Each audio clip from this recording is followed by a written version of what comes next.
les quiero contar un testimonio o una batallita deportiva que yo creo que les va a edificar mucho, porque es un testimonio pues propio, un testimonio mío, un testimonio, lo he vivido, ¿no? Entonces creo que puede ayudar a más de uno, porque va a demostrar que la actitud te cambia la vida.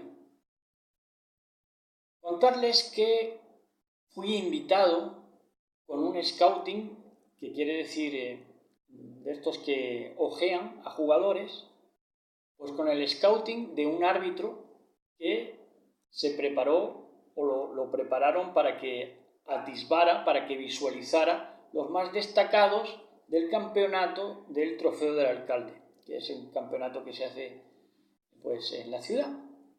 Y este árbitro tenía el encargo de a los más destacados, a los que más destacaron en dicho torneo, pues lo invitara a los más destacados a participar en el campamento de un equipo ya para toda la temporada y con vistas a cobrar algo, pero luego al final no acababa cobrando nadie, nada más que si acaso el entrenador. Pero bueno,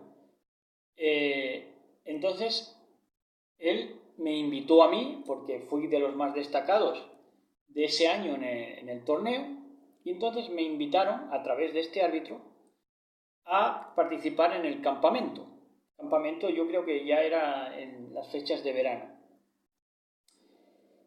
Y una vez que ya estaba ahí en el campamento con ellos, invitado por este árbitro y por ende por la vía de ellos, del gerente y del entrenador, entonces me pregunta el policía que era el gerente del equipo, el que había organizado todo el equipo, todas las fichas, todos los medios económicos y todo esto, ¿no? Entonces era un policía, el gerente del equipo. Y entonces me pregunta en medio del campus, delante de la gente, qué hacía allí, ¿no? Poco menos que, en otras palabras, que qué hacía yo allí. Porque todos eran no invitados, sino digamos que les venía por contactos, ¿no? Por contactos más cercanos a ellos, al policía y al entrenador y a los que ellos conocían, ellos ya tenían vistos. Entonces me preguntan a mí, bueno, ¿y qué haces aquí? Entonces, esa pregunta, por supuesto, era impertinente. Era impertinente porque yo había sido invitado por la vía de ellos a través del árbitro. Entonces era una pregunta impertinente de una persona, este policía, pues seguramente a todas luces y en toda su manera de vivir, impertinente.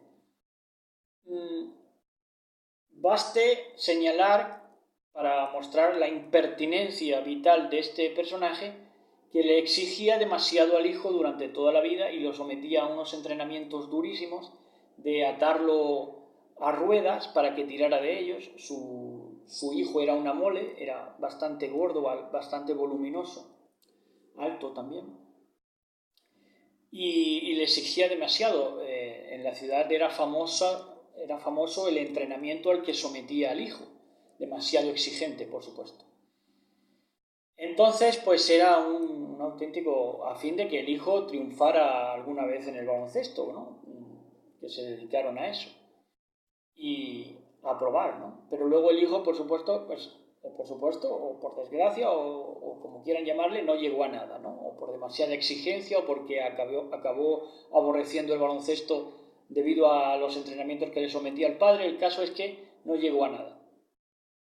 Entonces esta pregunta que me hicieron era impertinente porque yo había sido seleccionado para estar en el campus por el árbitro y era también impertinente, yo creo que tenía algo que ver con que yo había ridiculizado a su hijo, al hijo de este policía gerente del equipo, poniéndole, creo que fueron 7 tapones en un partido, hacía pocos años, antes de eso, y yo pues siendo muy delgadito y mucho más bajito que él.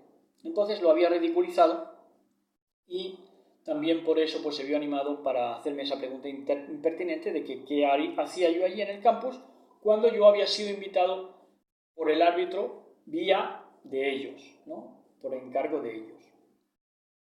Entonces, yo respondí a esta pregunta impertinente, pues como siempre respondemos los sadiquín, los justos, los buenos,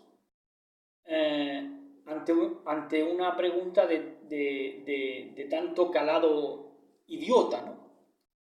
Y fue responderle, para ganarte, siempre a la gente, siempre tienes que hacer lo mismo, tienes que responder a estas impertinencias idiotas, pues tienes que responder con clase. Eso te ves obligado siempre, porque la gente es estúpida. Entonces, yo tuve un guiño de compañerismo y le respondí a su pregunta impertinente de este policía gerente, le dije, bueno, quiero probar.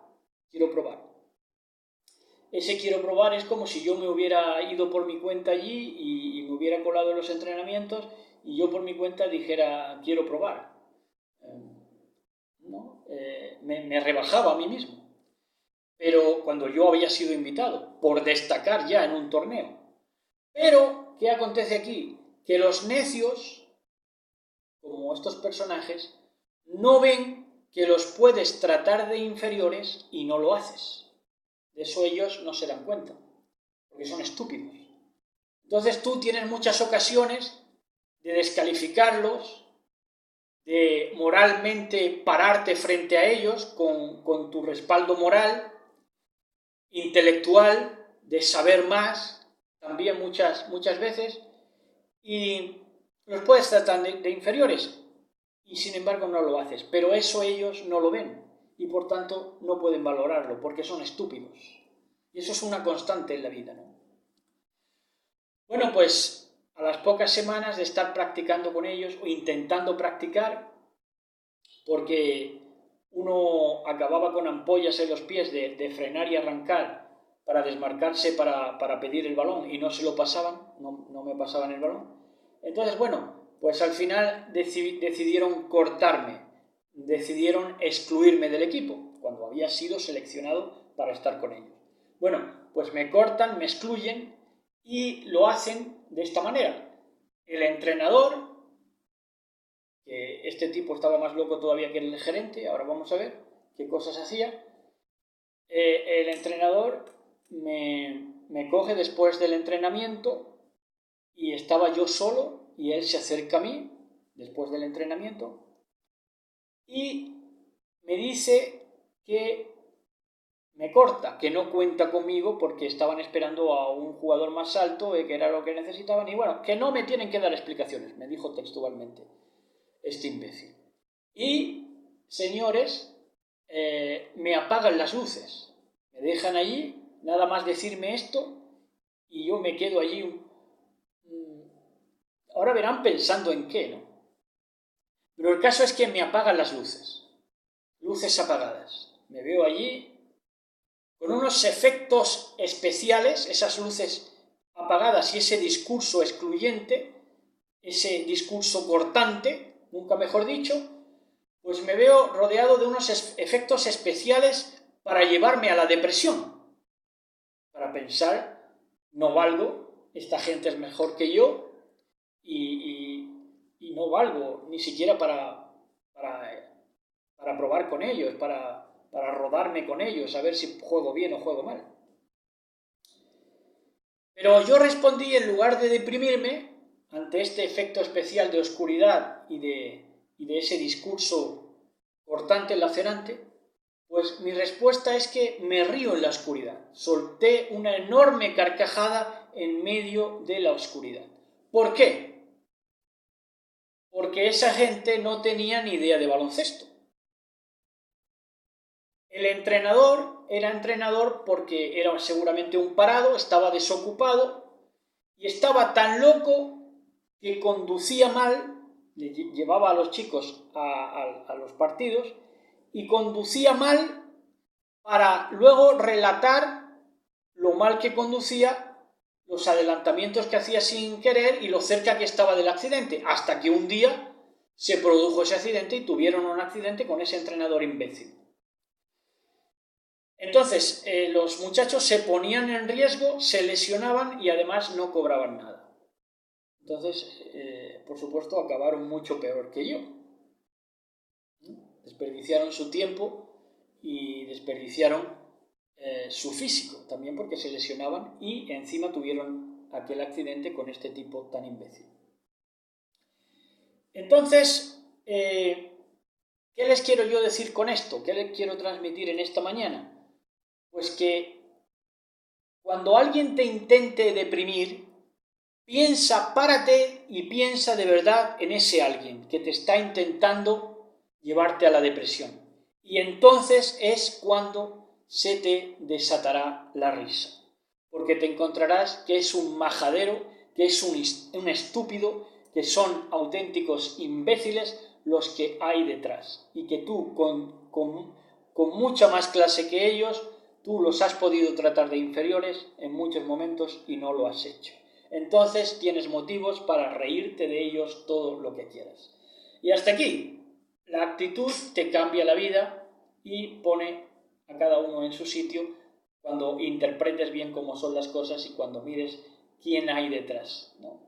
Normalmente siempre hay un estúpido que te quiere apagar las luces. Pero no lo permitas, ríete. ¡Shalom!